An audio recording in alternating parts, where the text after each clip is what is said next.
Hemos venido desarrollando una serie y hoy finaliza esa serie, aunque voy a dar un bonus la siguiente semana sobre la serie, pero hoy finaliza formalmente la serie porque llegamos al último capítulo de la carta de Pablo a la iglesia de Éfeso. Empezamos el primer servicio de este mes de enero a desarrollar toda una serie sobre Efesios, el libro de los Efesios. El libro de los Efesios se lo escribió el apóstol Pablo a la iglesia de Éfeso, una iglesia en la provincia romana de Asia, en Asia Menor, más o menos en el año 62 después de Cristo, 62 años después del nacimiento de Jesús, unos 31 años después de la muerte y resurrección de Cristo. El apóstol Pablo, tras haber predicado mucho el evangelio de Jesús, llega y se sitúa, se sienta por un tiempo en el año 53 en la provincia romana de Éfeso. Éfeso era tal vez la ciudad más importante de lo que hoy es Turquía, de lo que hoy es la Turquía moderna, y se asienta ahí porque era una ciudad imponente, era una ciudad bien importante, era una ciudad de cerca de 250 a 300 mil habitantes. Estamos hablando de una época donde la ciudad más grande del mundo, la ciudad más grande del momento era Roma, y Roma llegaba al 1.000.000 de habitantes, muchísima gente, pero era Roma. Y el imperio romano, el dominio de los romanos, usted sabe que fue el dominio o el imperio más importante que ha pisado este planeta, que fue imponente, que fue militarmente con un poderío tremendo, que se caracterizó por sus poderosos ejércitos, grandes centuriones, grandes soldados que ayudaron en la conquista del imperio, porque Roma estaba situado en África, estaba situado en Europa Oriental, estaba situado en Europa Occidental, estaba situado en Palestina, lo que es la Tierra Santa, y prácticamente tenían el dominio. Por eso se llamaba el imperio romano, quiere decir el dominio de los romanos. Dominaban todo el mundo como se conocía en esa época. Y Éfeso tenía cerca de 300.000 personas, no era pequeña al lado de 1.000.000 de habitantes que tenía la gran capital, la gran ciudad, Roma. Tal vez competía con Alejandría, tal vez competía con ciudades en Egipto, bien importantes e imponentes, pero al final del día Éfeso era una ciudad tremenda, era una ciudad poderosa, era una ciudad grande, era una ciudad de mucho poder, ¿no? Y en este lugar se sienta Pablo y empieza a predicar el evangelio durante 2 años y medio, 3 años, y empieza a predicar el evangelio y empieza a transformar esa ciudad. Tanto es así que el gran teatro de Éfeso, que estas son las ruinas actuales de este gran teatro, el gran teatro de Éfeso sentaba cerca de 24 a 25.000 personas en esa época, y en ese lugar se llegó a congregar la iglesia de Éfeso en algún momento de la historia, unos años después de la muerte de Pablo. Unos años después de la muerte de Pablo, unos años después del envío de la carta, cuando Timoteo toma el control de la iglesia y empieza a pastorear la iglesia y empieza a edificar esta iglesia, Timoteo, un discípulo de Pablo, llega a llenar este gran teatro para predicar el evangelio de Jesús. Si era una ciudad de 250.000 personas y un teatro de cerca de 24.000, 25.000 personas, el 10% de la ciudad se estaba congregando a la luz de la palabra de Dios. Esto era Éfeso, y te cuento esto simplemente para recordar lo que empezamos hablando a comienzo de la serie. Si te llama la atención esto no es lo que transforma tu vida, pero si te llama la atención esta información, en nuestro canal de YouTube vas a encontrar la introducción a la serie, la enseñanza 1, la 2 y la 3, que fueron las que más abundaron en contenido histórico y cultural del momento para el cual iba dirigida esta carta, porque a nosotros nos parece importante saber estas cosas, porque esa es la forma como entendemos cuál es la aplicación práctica que esto tiene para nuestras vidas. Entender el contexto, entender la audiencia, entender qué estaba sucediendo, entender cuáles eran sus creencias, nos hace generar una identidad y nos puede permitir entender algunas de las cosas que se predican a la luz de nuestras verdades y nuestras realidades hoy. La palabra de Dios no cambia, los principios de Dios son inmutables, pero hay consejos prácticos, diga prácticos. Hay consejos prácticos que el apóstol le dio a la iglesia de Éfeso. Entonces yo tengo que derivar un beneficio para mi vida y entender eso en ese momento, qué significaba y qué puede representar y significar para mi vida hoy. Déjame hacerte rápidamente un repaso, o más bien déjame, como siempre lo hago, empezar leyéndote lo que vamos a tratar hoy. Esto es solamente porque a mí me gusta que entendamos que nada de lo que vamos a hablar aquí vale nada si no se fundamenta en este texto, en la palabra de Dios. Entonces te voy a leer de Efesios 6, que es el tema que nos corresponde el día de hoy, y dice lo siguiente, y eso lo resume todo: Dios es fuerte y quiero que ustedes sean fuertes, así que tomen todo lo que el maestro ha dejado para ustedes. Escucha, armas hechas de los mejores materiales, úsenlas para que puedan enfrentar todo lo que el diablo ponga en su camino. Esto no es una pequeña competencia de atletismo de la que nos alejaremos y olvidaremos en unas cuantas horas. Esto es para siempre, diga para siempre. Una lucha de vida o muerte hasta el final contra el diablo y todos sus ángeles. Estén preparados. Se enfrentarán a algo mucho mayor de lo que ustedes pueden vencer por su propia cuenta. Tomen toda la ayuda que puedan, cada arma que Dios les ha dado, así estarán en pie, diga en pie, cuando finalice todo. Verdad, justicia, paz, fe y salvación. Son más que palabras. Aprendan a aplicarlas, van a necesitarlas a lo largo de sus vidas. La palabra de Dios es un arma indispensable. De la misma manera, la oración es esencial en esta lucha continua. Oren fuertemente y de continuo. Oren por sus hermanos y hermanas. Mantengan sus ojos abiertos. Mantengan sus espíritus en alto unos con otros para que nadie se quede atrás o se rinda. Y termina diciendo últimas palabras del apóstol: y no se olviden de orar por mí. Oren para que sepa lo que debo decir y tenga el coraje de decirlo en el momento adecuado, hablando acerca del misterio a uno y a todos, el mensaje que yo, predicador encarcelado, tengo la responsabilidad de anunciar. ¿Te parece si oramos? Padre, gracias por tu palabra. Tu palabra es vida y es verdad, Señor. Si aquí no se predica tu palabra, vinimos a escuchar una buena charla, una buena conferencia que nos motive, nos anime y nos saque de aquí energizados, pues para eso mejor vamos a la ciclovía, Señor. Pero venimos a escuchar tu palabra, venimos a escuchar una palabra que transforme e impacte nuestras vidas y tenga la posibilidad de cambiar nuestros corazones. Te pido que así sea, Jesús, en tu nombre. Amén.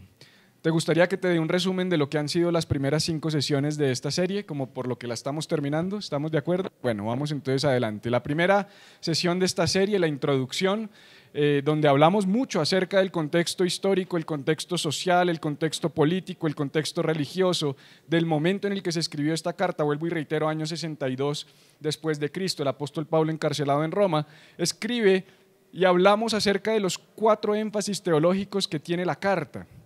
Hay 4 énfasis que se ven a todo lo largo y ancho de la carta de Pablo a la iglesia de Éfeso. Esos énfasis, si tú recuerdas, yo te los voy a recordar cuáles fueron. Lo primero que Pablo dijo, ¿qué fue?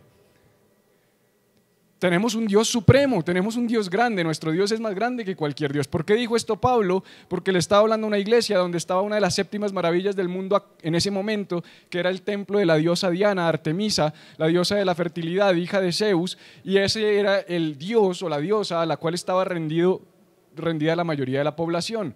Cuando esta gente se acerca a Cristo, él debe decir: mira, nuestro Dios es un Dios supremo. No hay un Dios más grande que el nuestro. Diana come chitos al lado de Cristo, es lo que estaba diciendo Pablo. Tenemos un Dios supremo, primer énfasis. Segundo énfasis, ¿qué dijo él? Que nos regaló una grandiosa salvación, que nos regaló una salvación, que la salvación es gratuita, que no tenemos que hacer nada para recibirla, que Él es tan bueno que a pesar de que es tan grande y es más grande que cualquier otro Dios, ¿sabes cuál es la diferencia más grande entre el cristianismo y cualquier otro sistema de creencias? Que todos los demás sistemas de creencias te dicen que hagas algo para acercarte a los dioses. Pero el cristianismo te dice: tú no tenías que haber hecho nada, Él hizo todo para acercarse a ti. Él envió a su Hijo para morir por ti cuando tú estabas muerto y resucitarte.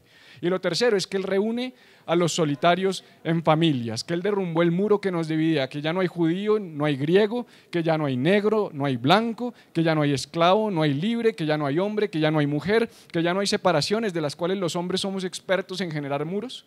Nos encanta separarnos y distanciarnos unos a otros, porque no nos parecemos, porque sí nos parecemos, porque somos bien distintos. Y hacemos muros, ¿no? Empezamos a edificar muros. Y Pablo decía: no, olvídate de eso. Él vino a derrumbar el muro que nos dividía. Él vino a derrumbar el muro que nos separaba. Él nos hace una gran familia. Y por último, que nos bendijo con toda bendición en los lugares celestiales. Luego pasamos a la primera parte y empezamos a estudiar Efesios capítulo 1, y el foco de este capítulo nos dio a entender que lo más importante, la vida cristiana, la vida en Cristo, se trata de una sola cosa: conocerlo a Él. No se trata de saber teología, no se trata de saber mucha palabra, no se trata de saber mucha Biblia, no se trata de hacer muchos milagros, no se trata de predicar mucho, se trata de conocerlo a Él. Y reforzamos este punto no solamente con el primer capítulo de la carta de Pablo, sino que lo reforzamos con un pasaje en Mateo capítulo 7, donde Jesús dijo: en aquel tiempo, al final de los días, muchos me dirán: Señor, Señor, en tu nombre hicimos milagros, sanamos enfermos, hicimos muchas cosas. Y yo les diré: apártense de mí, porque nunca los conocí hacedores de maldad. Y entendimos que la vida cristiana no se trata de hacer cosas por Dios, sino se trata de conocer a Dios, se trata de una relación con una persona. Luego pasamos a Efesios capítulo 2 y vimos que el foco de este capítulo es que Cristo es nuestro Salvador, Él vino a salvarnos. Y respondimos una pregunta fundamental: ¿salvarnos de qué? Y yo les decía que cuando conversamos con nuestros amigos no creyentes y les decimos es que Jesús es mi Salvador, mucha gente te dice: ¿Salvador? Yo tengo una buena vida, yo no le echo mal a nadie, yo tengo dinero, tengo un buen trabajo, estoy cómodo, estoy tranquilo. ¿Salvarme de qué?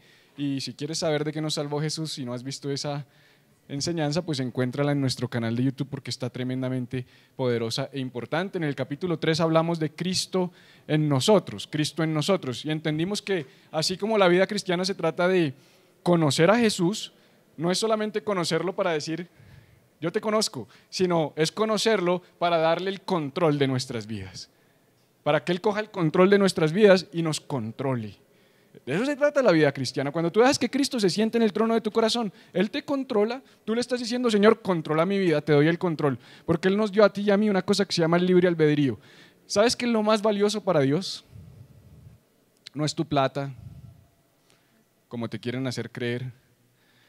Lo más valioso que Dios puede recibir de ti es tu voluntad, porque es lo único que no le pertenece.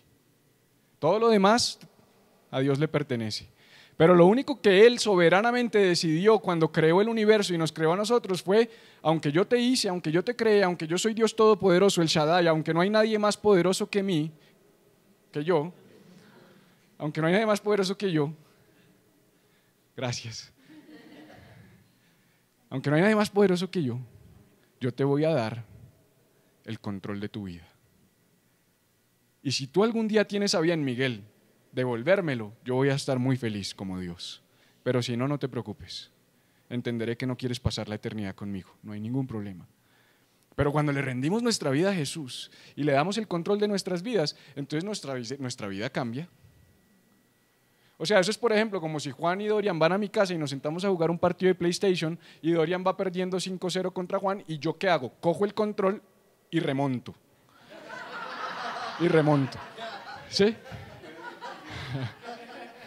O sea, los acabo de retar a los dos. Y remonto. Y le meto un 7-5, por ejemplo. Entonces remonté. ¿Por qué? Porque yo manejo el control muy bien. Pues quiero decirte que el que mejor maneja el control de tu vida es Dios. Y los problemas en los que muchas veces estamos metidos es porque no le damos el control de nuestras vidas. Y después continuamos en Efesios capítulo 4 y aquí se empezó a coger un poquito piquiñosa la serie, y algunos se incomodaron y algunos se movían así en esa silla como si estuvieran retorciéndose y como que ¿por qué pasó esto? ¿Qué le pasó al pastor? Está como bravo, de mal genio, porque hablamos de que es tiempo de madurar, es tiempo de crecer. Que la vida cristiana no puede ser toda la vida en lo mismo, toda la vida igual, los mismos problemas, las mismas situaciones, los mismos rollos en tu casa, los mismos rollos en tu matrimonio. Hay que crecer, hay que evolucionar, hay que parecernos más ¿a quién? A Jesús, porque la vida cristiana se trata de parecerse a Jesús. Ser maduro es ser como Jesús. Mi estándar es Cristo, mi modelo es Cristo, el modelo a seguir es Cristo. La línea que yo marco en la pared para ver si yo estoy creciendo o no es la mía y la de Cristo. Yo no me comparo con María Alejandra, yo no me comparo con Adriana, con Miguel, con Catalina, yo me comparo conmigo mismo, contra Cristo. ¿Cómo estoy hoy en relación a la estatura de Cristo y cómo estoy hoy en relación a la estatura que tenía ayer? Después hablamos de ser llenos del Espíritu Santo, que esto fue la semana pasada, donde el apóstol Pablo dice algo tremendo y dice: no te embriagues con vino, no te emborraches con vino, más bien sé lleno del Espíritu Santo. Y entendíamos que la llenura del Espíritu Santo no es un acto de una vez en la vida, sino la llenura del Espíritu Santo es un estilo de vida. Un estilo de vida en el que tú permanentemente te estás exponiendo a su verdad, a su palabra, a la oración, a una relación con Él, y entonces Él te está llenando, y constantemente esa llenura del Espíritu Santo hace que en tu interior fluyan como ríos de agua viva, y todo lo que tenga que salir de tu vida permanentemente está saliendo, y tú estás empiezas a ser de bendición para otros por medio del fluir del Espíritu Santo en tu vida. Y entendimos que la razón por la que Pablo compara el trago con el Espíritu Santo es ¿cuál? Que esas dos cosas perdóname si suena feo, esos dos términos, el trago y el ser lleno del Espíritu Santo, tienen una cosa en común. Y es que ambas situaciones, ambas llenuras, tanto la llenura del licor como la llenura del Espíritu, tienen una capacidad única que no tienen muchas otras cosas en nuestro planeta, y es que controlar nuestra voluntad. Cuando tú te tomas un trago o más de uno, tú empiezas a ser gobernado y controlado por el trago, y la gente dice, me emborraché y no sé qué hice. No me acuerdo de nada. En otras palabras, le cedí el control, en ese caso, al trago. Pero cuando soy lleno del Espíritu Santo, estoy cediéndole el control al Espíritu Santo. Y Pablo dice, no le cedas el control de tu vida al trago, no le cedas el control de tu vida a las drogas. Cédele el control de tu vida mejor al Espíritu Santo. Y eso nos trae al cierre de nuestra serie en el día de hoy, que uno dice, bueno, ¿qué nos traerá Pablo hoy? ¿De qué nos irá a hablar Pablo el día de hoy? ¿Acerca de qué se tratará la carta de Pablo el día de hoy? Pues quiero, antes de pasar ahí, sacarte un momento, y te voy a generar un cortocircuito en tu cabeza, sacarte un momento de Éfeso. Olvídate, ya no estamos en el año 62 con Pablo escribiendo desde Roma, sino ahora quiero que te sitúes en el libro de Lucas, capítulo 24, versículo 49, donde Jesús estaba próximo a partir. Este es el Jesús resucitado. Tú sabes que Jesús vino a esta tierra, nació de mujer, creció, maduró. Dice la Biblia en Lucas 2:52 que Él crecía en estatura y en gracia para con Dios y con los hombres. Él crecía en su formación, Él crecía en espíritu, Él crecía en gracia, Él crecía en estatura también. Y cuando llegó el tiempo y fue bautizado por Juan en el Jordán, llegó el Espíritu Santo sobre Él, dijo, este es mi Hijo amado en quien tengo complacencia. Empezó su ministerio dura aproximadamente 3 años y medio. Lo crucifican, Jesús muere, está 3 días bajo las profundidades tratando de ser controlado o retenido por la muerte, pero la muerte no lo puede contener porque no había pecado en él. Resucita, sube al cielo, vuelve a la tierra en un cuerpo incorruptible y camina 40 días con sus discípulos en un cuerpo resucitado. Y muchos fueron testigos de la resurrección de Jesús. Más de 500, dice el apóstol Pablo en el libro de Corintios, fueron testigos de la resurrección de Cristo, testigos oculares.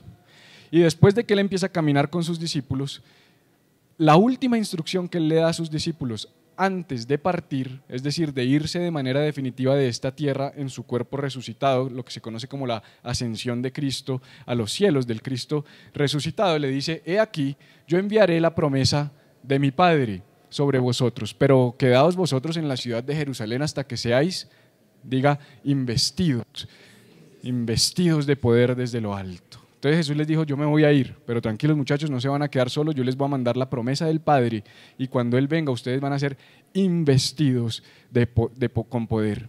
Va a haber una investidura de poder sobre ustedes que va a venir desde lo alto. Ahorita vamos a hablar un poquito más acerca de eso. Y empieza Pablo, volvamos a Pablo, dirigiéndose a la iglesia de Éfeso, en el capítulo 6, versículo 10, dice Pablo lo siguiente.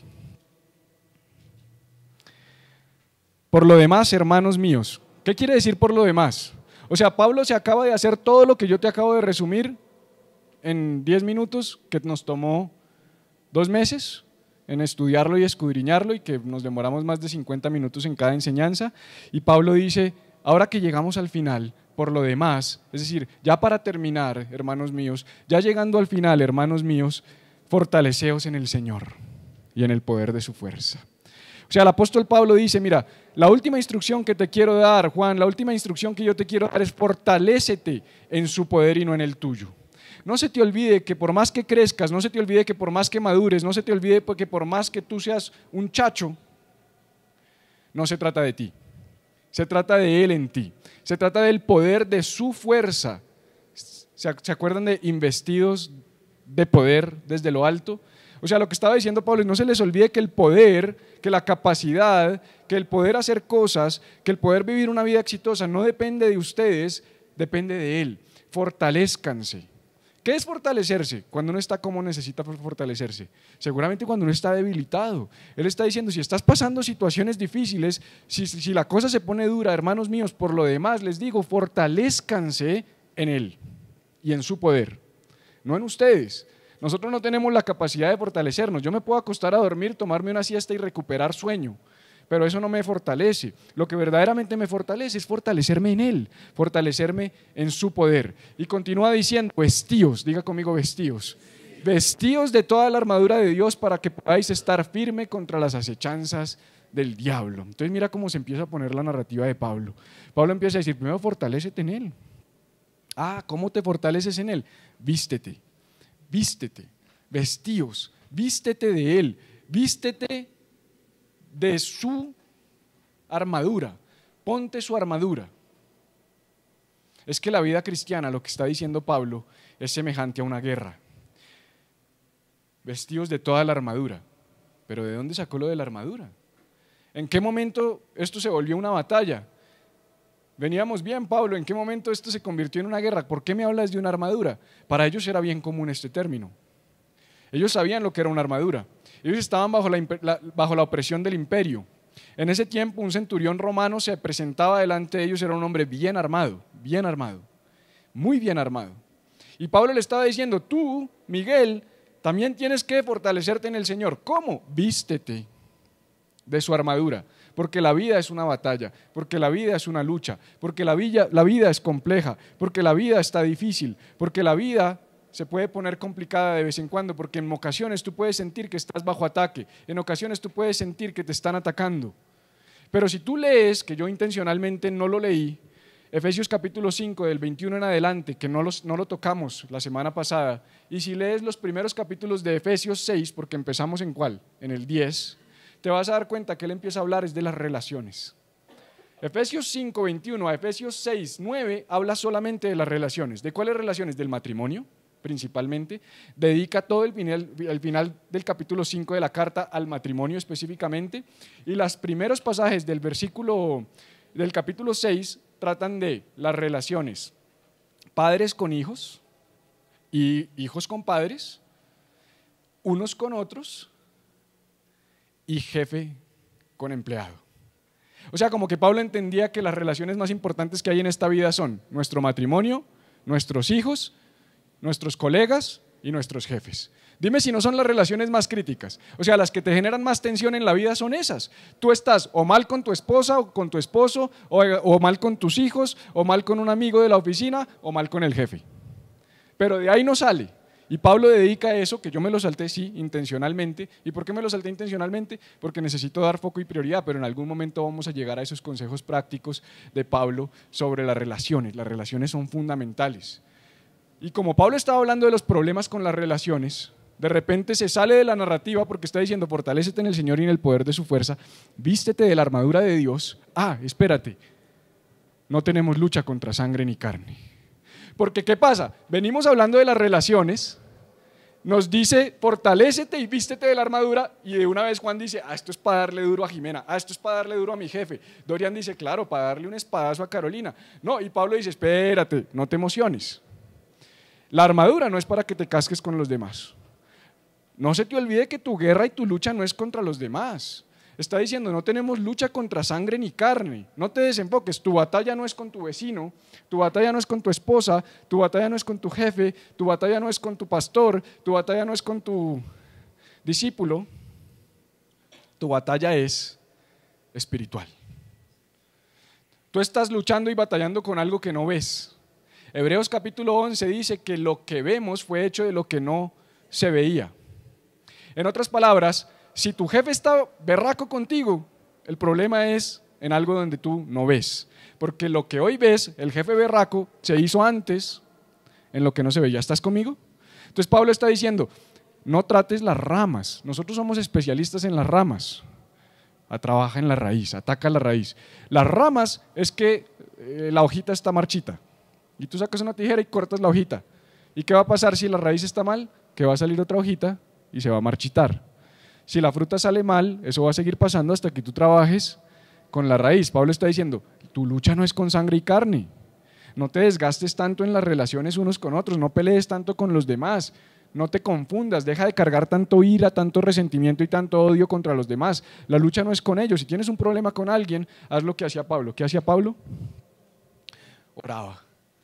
Entonces él está diciendo, no tenemos lucha contra carne y sangre, sino, diga sino, contra principados, potestades, gobernadores de las tinieblas de este siglo, contra huestes espirituales de maldad en las regiones celestes. Guerra espiritual. Se mete Pablo a unos términos que había medio tocado por encima en la carta, pero que no había llegado tan profundo a ellos, y dice: tu batalla no es con personas, tu batalla es espiritual, tu batalla es contra poderes más grandes. ¿Te acuerdas como leímos ahorita en la versión del mensaje? Dice: esta batalla es más grande de lo que tú solo puedes pelear. Eso es lo que está diciendo Pablo, es una batalla espiritual, no es contra carne y sangre, es fácil, entre comillas. Nos sentamos, nos tomamos un café o arreglamos las cosas o nos emberracamos y no nos volvemos a ver, pero se soluciona. Y a veces nos gusta solucionar las cosas así, pero la solución real está en lo espiritual. La solución real de tus problemas con tu pareja está en lo espiritual. La solución real con los problemas en tu oficina con tu jefe está en lo espiritual. Nuestra pelea, nuestra lucha es espiritual. Como nuestra lucha es espiritual, continúa diciendo Pablo lo siguiente. Dice: por tanto, o sea, como tu lucha no es espiritual, no es carnal, por tanto quiere decir eso. Entonces, entendiendo esto, por lo tanto, tomad toda la armadura de Dios. Toma toda la armadura de Dios. Toda. Él está diciendo: no te quedes sin nada, vístete. Ponte la completica, toma toda la armadura de Dios. ¿Para qué? Para que podáis resistir. Es que la vida cristiana, mis amados, se trata de resistir. La vida cristiana se trata de estar firmes. Yo te he dicho que la vida cristiana es una carrera, de hecho nos lo dice el autor de los Hebreos, que es una carrera. Pero yo te he dicho que esa carrera no es unos 100 metros planos, como a algunos les gusta. Hay personas que llegan a la iglesia, se paran en la línea de meta: no, esto me encantó, pastor, ¿qué hay que hacer? Yo quiero hacer next steps, yo quiero servir, yo quiero hacer tandas, duran un mes y se van de la iglesia. Cuando tuvieron el primer problemita con el de al lado, porque los problemas los vamos a tener tú y yo, Miguel. Los problemas, Adriana, los vamos a tener tú y yo. Pero Pablo lo que está diciendo es: aunque los problemas los tengamos nosotros, acuérdate que son espirituales y se solucionan espiritualmente. El que no entiende eso se va de la iglesia. Es que el pastor me miró mal, es que me trataron feo, es que me dijeron, es que yo llegué y un señor me dijo que no me podía sentar ahí, sino que me tenía que sentar al frente. Entonces me van a decir qué hacer, pues. Y empiezan los problemas y se van de la iglesia. 100 metros planos, tremendo pique para desistir, cuando la carrera de la vida, la carrera de la fe es una maratón. Es una maratón de 42 kilómetros o más, porque es de toda la vida. ¿Te acuerdas que dijo que es una batalla de vida o muerte? Es para toda la vida. Entonces él está diciendo: Miguel, se trata de resistir. Mónica, esto se trata de resistir. Esto se trata de permanecer. Dani, esto se trata de permanecer. Alex, se trata de permanecer. Dalis, la vida cristiana es de permanecer, de estar firmes. Entonces, para estar firmes, Él nos da 2 instrucciones, o 3, te las voy a resumir. La primera: fortalécete en el Señor. La segunda: vístete. Y la tercera: toma. Diga: fortalecerse, vestirse y tomar. Esto genera un poquito de confusión, porque vestirse para nosotros implica un esfuerzo. Entonces los cristianos por mucho tiempo han pensado que es a nosotros a los que nos corresponde vestirnos. Yo tengo que esforzarme en ponerme la armadura de Dios. Entonces hay gente, no quiero criticar a nadie ni herir a nadie, por supuesto, pero lo sé porque pues llevo muchos años de cristiano, que se para por las mañanas, ¿no? Se toma un cafecito, aprovecho y me tomo un poquito de... Se toma un cafecito con su lagaña y su vaina y empieza. Padre, yo me pongo el presto del evangelio de la paz y la coraza de la justicia, Señor. Y empiezan con sus ritos. Y me pongo el yelmo de la salvación. ¿Sí? Y yo no tengo nada en contra, o sea, perdóname, si tú lo haces no te estoy atacando. Lo que estoy diciendo es que a veces no entendemos de qué se trata todo este asunto. Esto no es vestirse de una armadura simbólica y salir y decir: ay, mira mi aura, cómo se me ve, porque no, o sea, esto se trata es de entender que Pablo está dando un consejo absolutamente práctico. Pero ¿por qué te leí Lucas capítulo 24, versículo 49? Porque Jesús dijo: quédense en Jerusalén. ¿Qué dijo? ¿Se acuerdan? Ay, gracias, Rob. Dice: quédate en Jerusalén hasta que seáis. ¿Cuál es el esfuerzo ahí? Quedarse, gracias. El esfuerzo de Jesús fue: quédate quieto hasta que yo te invista.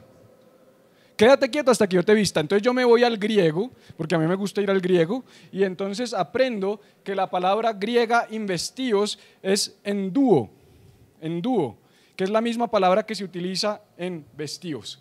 Esta palabra en el griego es idéntica en el griego a esta palabra. Vestíos e investíos, endúo. Y quiere decir literalmente sumergirse en una prenda. Así, eso quiere decir en el griego, endúo quiere decir sumergirse en una prenda. En otras palabras, lo que el Señor estaba diciendo, quédate quieto hasta que yo te sumerja en la prenda. Y Pablo lo que está diciendo es sumérgete en la armadura de Dios. ¿Cuál es el esfuerzo? Quedarme quieto y hacer así, para que Él me la mande. Pero nos encantan las obras, nos encanta hacer.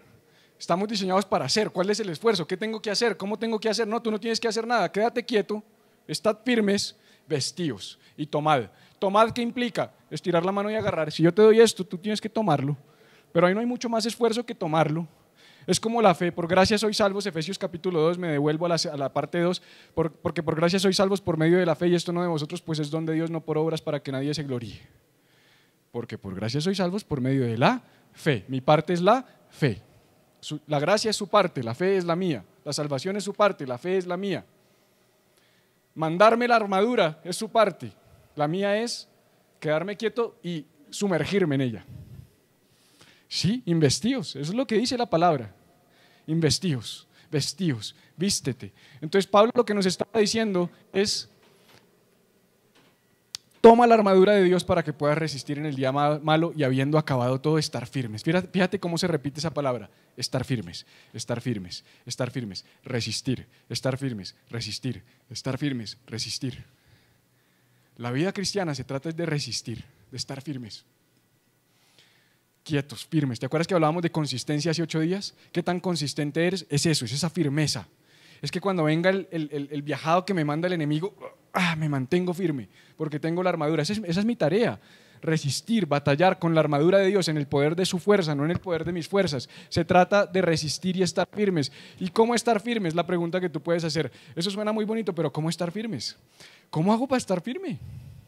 Porque estar firme es difícil, porque somos fluctuantes, porque un día estamos contentos y el otro día estamos tristes, un día estamos aquí, el otro día estamos aquí. Somos como un electrocardiograma de alguien con taquicardia. Una cosa compleja, así es nuestra vida. Entonces la pregunta, responder el apóstol Pablo, dice: estad pues ceñidos, estad pues firmes. Mira lo que dice: estad pues firmes, ceñidos vuestros lomos con la verdad. Aquí te voy a empezar a dar las claves. Estad firmes, ceñidos vuestros lomos con la verdad. ¿Cuál es la verdad? Es la pregunta. Porque aquí en el símil que hace el apóstol Pablo con la armadura, este cinturón era fundamental. Este cinturón, cuando él dice ceñidos vuestros lomos, es el cinturón de la verdad. Este cinturón era un cinturón de cuero que tenía estas tiras de cuero que colgaban, que les protegían las piernas también. Pero la función más importante del cinturón no era proteger, era ceñir. ¿Has salido a la calle sin correa? ¿Con un pantaloncito que te queda medio flojo? Porque salió uno de afán. Uy, qué vaina tan maluca, ¿sí o no? O sea, uno se siente en peloto, perdón que diga así, pero es que uno siente como que, ¿qué pasa? O sea, se me cae esta vaina, se me escurre, uno se siente como escuálido. Pero tu cuerpo está bien, estás firme, pero te pones un cinturón y ya, te sientes como que ahora sí estoy flaco. Pero uno se va sin cinturón y se siente con la barriga liquid paper. O sea, está uno pero mal. ¿Has visto los liquid paper? ¿Sí? Así como Andresito, que es todo flaquito, pero puro liquid paper. ¿Sí o no, Adri? Adri le dice: Andrés, ponte esa correa bien arriba, por eso le usa el pantalón por acá y se amarra esa correa. Ceñidos vuestros lomos con la verdad. Mira, si tú quieres vivir una vida firme, lo que va a ceñir tu vida es la verdad. ¿Y quién es la verdad? Jesús, porque el que dijo en Juan 14:6, dijo: yo soy el camino, yo soy la verdad y yo soy la vida. Entonces, cíñete con Jesús, ciñe tu vida con Jesús. Jesús es el cinturón de tu vida. Jesús es el que aprieta el centro de gravedad de tu vida y te permite estar firme. Porque si tú no estás firme en tu cinturón, si tu cintura no está bien, a esto los que hacen entrenamiento y hacen ejercicio le llaman el core. Y core quiere decir esencia en inglés. La gente le dice, va a ser Coré. No, no es Coré. Coré son los hijos de Coré del salmista. Core es la esencia, el centro de core. The core issue, the core business, lo que está diciendo es lo que está en el centro, lo esencial. Entonces los que hacen ejercicio dicen, esto es the core, esta es la esencia. Si tú no fortaleces esto, estás fregado. Un boxeador que tenga muchos brazos, muchas piernas, pero no tenga core, lo noquean en 2 minutos, porque lo que lo mantiene firme es el core. Esto es una batalla. Lo que está diciendo Pablo es el core, la esencia, lo que te permite estar firme, es la verdad, es Jesús. El centro de todo es Jesús. Se trata de Jesús. Entonces, si yo me ciño con Jesús, empecé bien la batalla. Y después sigue diciendo, y vestíos con la coraza de la justicia. La coraza es esta parte de la armadura, esto.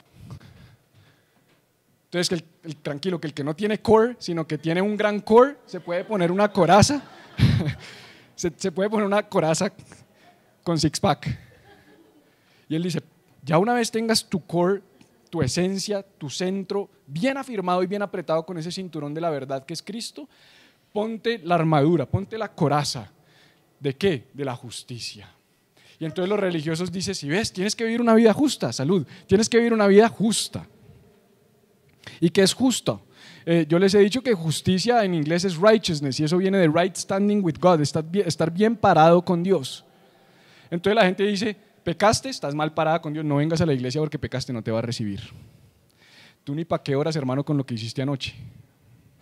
¿Para qué vas a orar? Juan, no, es con eso que hiciste ayer, hermano, no ores. Y así empieza el enemigo a hablarte. No estás justo, no estás bien parado con Dios. Pero resulta que si tú lees el libro de Romanos, son 16 capítulos, ¿te imaginas que hagamos una serie sobre Romanos? Si esta ha sido de 6 y mira cómo vamos, podemos hacer una de Romanos, 16 capítulos de Romanos, y en Romanos, a Romanos se le conoce como el libro de la teología de la justificación por medio de la fe. Romanos capítulo 5, versículo 1, justificados pues por la fe tenemos paz para con Dios. Él es nuestra justicia. Entonces, nuestra esencia, que es la verdad, que es Jesús, también es nuestra justicia. Yo me pongo la coraza de la justicia. En otras palabras, yo acepto que el quien me justifica es Él. Yo no puedo justificarme a mí mismo. Un muerto no se puede justificar a sí mismo. Él nos justificó en la cruz. Nosotros hemos sido justificados por Cristo. La última palabra de Jesús en el libro de Juan, la última palabra, la última frase de Jesús fue consumado es. Tú lo puedes leer en tu Biblia. Consumado es. ¿Qué quiere decir consumado es? Viene del griego tetelestai. Tetelestai es un término contable que quiere decir la deuda ha sido pagada. ¿Alguien es contador aquí? Ok, tetelestai quiere decir la deuda fue cancelada. O sea, ya no debes nada, es un término contable. Jesús estaba hablando como contador en ese momento. ¿Por qué? Porque había una deuda con Dios que no nos permitía estar bien parados delante de Él. Pero Jesús dijo, ya, con lo que yo he hecho, la deuda fue pagada, fue saldada, ya no me deben nada. Lo único que tienen que hacer es creer en mí. Somos justificados por medio de la fe. Entonces yo me levanto por la mañana y digo, Cristo, tú eres mi cinturón. Cristo, tú eres mi justicia. Y me estoy vistiendo. No tengo que hacer toda esa parafernalia de parecer. Si la quieres hacer y te hace sentir bien, hazlo. Pero el poder no está ahí, el poder está en entender que Él es mi Salvador, que Él es mi verdad y que Él es mi justicia. Y continúa diciendo Pablo, y calzados los pies con el apresto del Evangelio de la paz.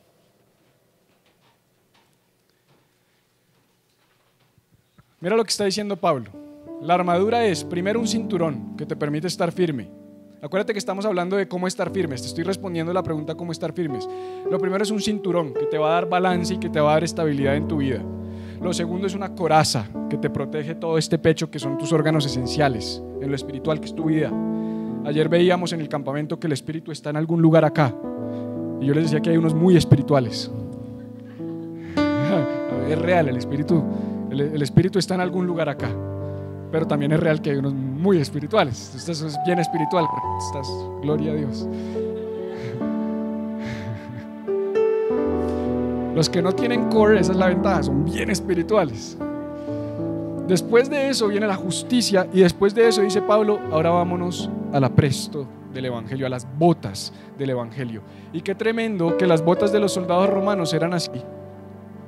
Uno se imagina una bota como las de los motociclistas que le protegen hasta acá, no, era una chancleta, porque ellos tenían unas sandalias de cuero que por debajo tenían estos taches. Y esos taches claramente no eran para darle al otro en la rodilla, esos taches era para... Por tanto, estad firmes. Te da estabilidad Cristo, te protege la justicia en Cristo y el evangelio de la paz, que son como unos taches que te permiten estar anclados. Porque cuando una persona no tiene paz en su vida, es así. Pero cuando una persona tiene paz, y su paz no está fundamentada en las situaciones externas, sino en una condición interna del corazón, esa paz que sobrepasa todo entendimiento, que fue la que Cristo vino a dar, tú puedes estar arraigado. Entonces, que se vengan. ¿Y sabes cuál era el éxito de los soldados romanos? ¿Sabes cómo batallaban ellos?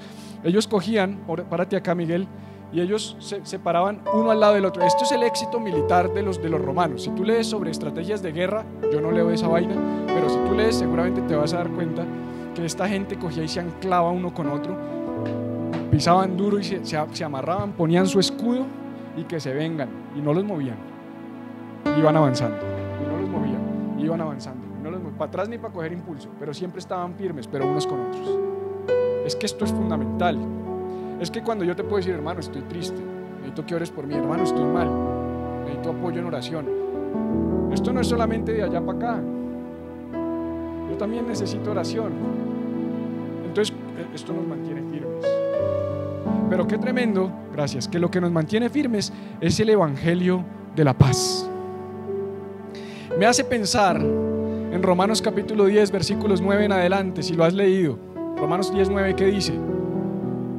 Que si confesares con tu boca y creyeres en tu corazón que Jesús es el Señor y Dios le levantó de los muertos, serás salvo, porque con el corazón se cree para justicia, mas con la boca se confiesa para salvación. Y empiezan toda su narrativa Pablo a decir, pero ¿cómo podrán invocar a aquel en el cual no han creído? ¿Y cómo podrán creer en aquel del cual no han oído? ¿Y cómo oirán si no hay quien les predique? Y después, ¿qué dice? Cuán hermosos son los pies de los que anuncian la paz. Es que la Biblia hay que leerla toda. Si Pablo está diciendo en Romanos, lo hermosos son los pies de los que anuncian la paz, y en Efesios dice el evangelio de la paz, que es como un apresto, y el apresto va en los pies, ahí hay una relación. Entonces Pablo está diciendo, ¿sabes qué te hace vivir en paz?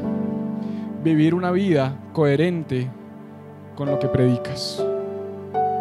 Cuando tú no vives una vida coherente con lo que predicas, eso te genera incomodidad. No puedes tener paz. Por ahí dicen que el que nada debe, nada teme. ¿Sabes por qué la gente no duerme bien y tiene que tomar, ¿cómo se llaman esos medicamentos? Melatonina. ¿Cómo dijeron allá? Tranquilizantes. Porque deben. Porque tienen deudas en su vida. No solo financieras, hay muchas deudas, hay deudas morales, hay deudas espirituales, hay ventanas y puertas abiertas que te oprimen, que te atormentan. Pero él está diciendo, si tú predicas una cosa, si tú dices tener el cinturón de Cristo, si tú dices tener la coraza de Cristo, si tú dices tener el evangelio de la paz, tu vida es consistente. Y si tu vida es consistente, es para adelante, para adelante. Esto no es un pique, yo te lo he dicho, pero esto es para adelante. La madurez de la que yo te hablo, que siempre vamos creciendo, es para adelante. El soldado va para adelante, el soldado va para adelante. Voy a decirte algo ya que quería decirte al final. ¿Sabes cuál es la única pieza que le falta a la armadura? No, el escudo está, no, el casco está, la espalda. No hay nada para la espalda. La armadura de Dios no tiene nada para la espalda. ¿Por qué? Porque si das la espalda, el enemigo te coge. No tienes armadura, no se supone que estés dispuesto a dar la espalda. En el evangelio no se da la espalda, en el evangelio para atrás ni para coger impulso. Si alguno toma la mano en el arado y mira para atrás, dijo Jesús, no es digno de mí. Yo no te protejo la espalda, yo te protejo hacia adelante. Ve hacia adelante. La vida de fe es una vida hacia adelante. Cuando tú das la espalda, quedas vulnerable. ¿Por qué muchos caen? ¿Por qué muchos se van y caen? Porque dieron la espalda. No podemos dar la espalda, vamos es para adelante. Así, dáselo fuerte a Jesús.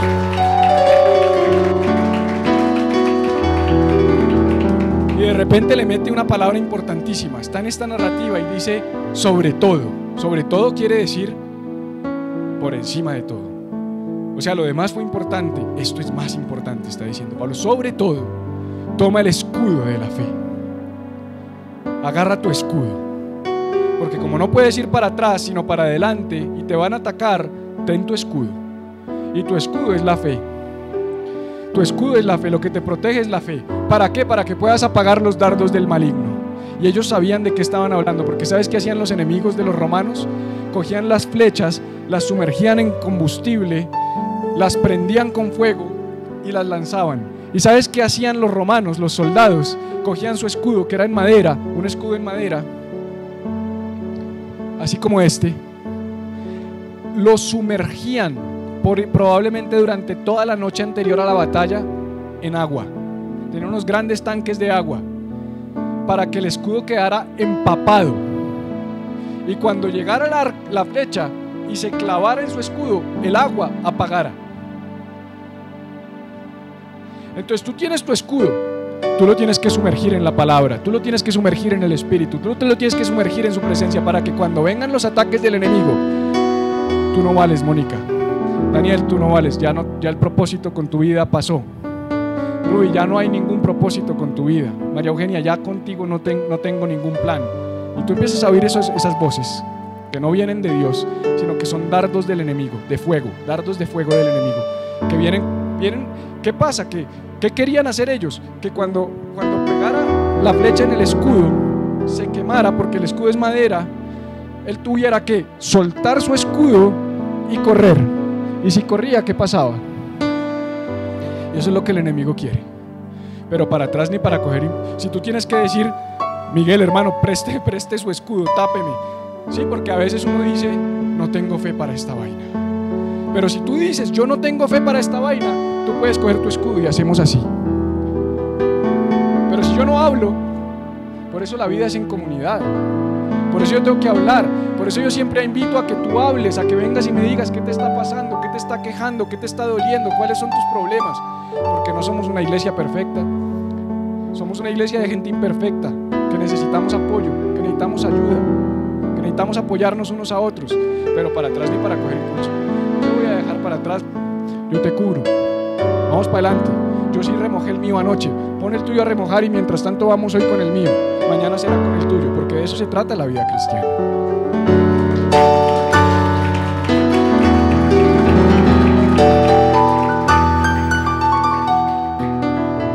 Y sigue diciendo, y tomad el yelmo de la salvación, el casco de la salvación. Ponte el casco de la salvación. Cuando venga ese enemigo a decirte lo que te quiere decir a tu oído, tú tienes el casco de la salvación. Por gracia sois salvos por medio de la fe, y esto no de vosotros, pues don de Dios, no por obras para que nadie se gloríe. Pero es que te has portado súper mal, no por obras para que nadie se gloríe. ¿Qué usó Jesús en el desierto contra el diablo? La palabra. Entonces cuando venga ese maldito a hablarte, tú coges la palabra, tú dices, no es por obras, es por fe. No es por lo que yo haga, es por lo que Él hizo. No es porque yo sea bueno ni porque yo sea justo, es porque Él me justificó. Y tú empiezas a declarar la palabra, tu arma es la palabra. Por eso Él dice, protege tu cabeza con el escudo de la salvación. El escudo que es la garantía de que tú y yo somos salvos. El escudo que es la garantía de que no necesitamos hacer nada para salvarnos y no hay nada tan malo que podamos hacer para no ser salvos. Lo único que tenemos que hacer es aceptarlo y reconocerlo a Él. Y la espada del Espíritu, que es la palabra de Dios. Entonces Pablo viene diciendo, número 1, cíñete con el cinturón de la verdad, ponte la coraza de la justicia, amárrate bien las botas del evangelio de paz, ponte el escudo, agarra bien, toma duro el escudo de la fe, ponte el casco de tu salvación y ahora coge la espada del Espíritu, que es la palabra de Dios. Y aquí hay algo tremendo, porque por eso yo soy tan apasionado por esta palabra. Por eso la rayo, por eso me toca cambiar Biblias cada 5 años, cambio Biblia. Porque la lleno tanto de rayones que después ya no la puedo leer ni entender. Entonces la cojo como Biblia de estudio, después voy y repaso lo que he rayado ahí. Pero después estas ya no me sirven para predicar. Porque la rayo, y la rayo, y la rayo, y la rayo. Y es tremendo que la espada del Espíritu, que es la palabra de Dios, este es el único en el que Él profundiza un poquito más. Él dice la espada del Espíritu, que es la palabra de Dios. Lo que él está diciendo es la palabra de Dios es la espada del Espíritu Santo, no es la espada tuya. Por eso está con E mayúscula.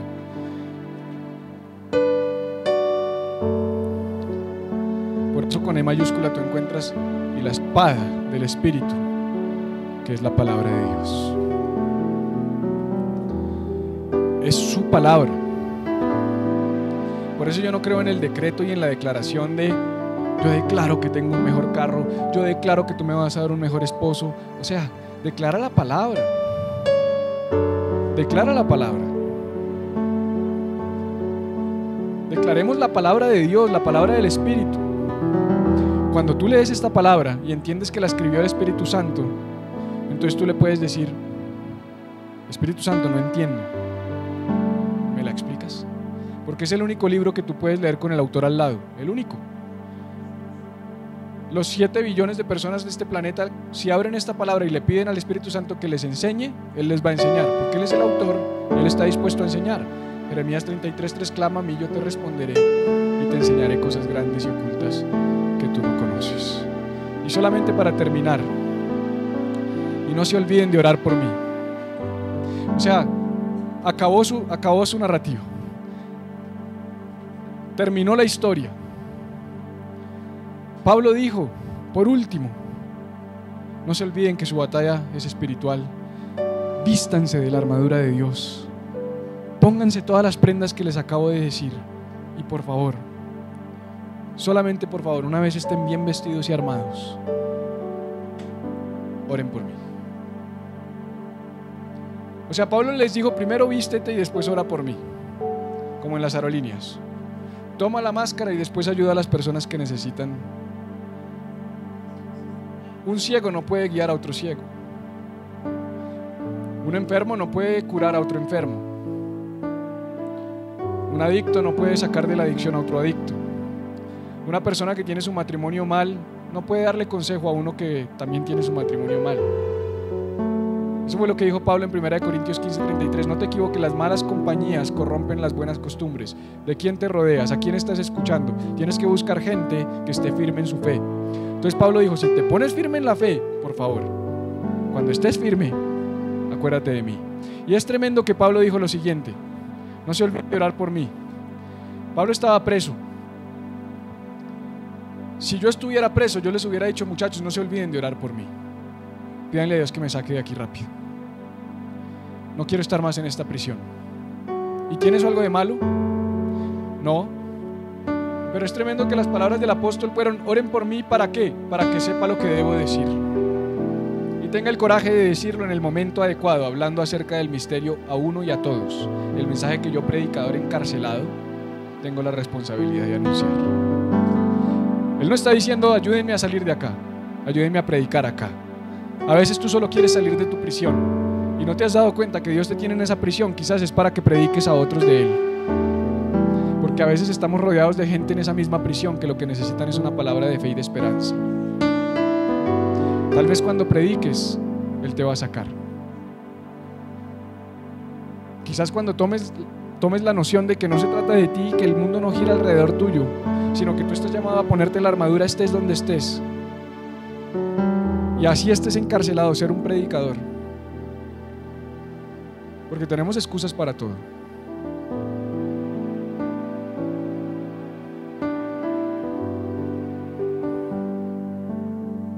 Pongámonos la armadura de Dios. Quiero invitarte a estar en pie en esta mañana.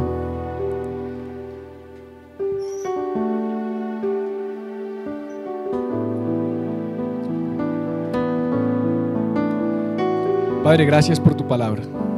Gracias por esta carta maravillosa, por lo que hemos aprendido y lo que nos has enseñado a través de ella, Señor. ¿Cuánto he crecido, Jesús? De enero 8, que fue nuestra primera reunión, a hoy, siento que mi fe ha crecido tanto, Señor. Siento que he madurado tanto. Que me falta, claro, Señor, me falta un montón. Pero estoy tan afirmado en mi fe por medio de estas palabras que yo te pido que cada persona que se ha expuesto a esta serie sea de igual manera en su vida, Señor. Gracias por recordarnos que todo se trata de ti, que todo es espiritual y que eres tu Espíritu de Dios. Solo tú, quien nos viste del poder con tu armadura para resistir y estar firmes, Señor. Y yo te pido algo, Señor. Mi petición en esta mañana, para mi vida y para la vida de cada persona que está hoy acá, es que podamos resistir y estar firmes hasta tu regreso, Señor.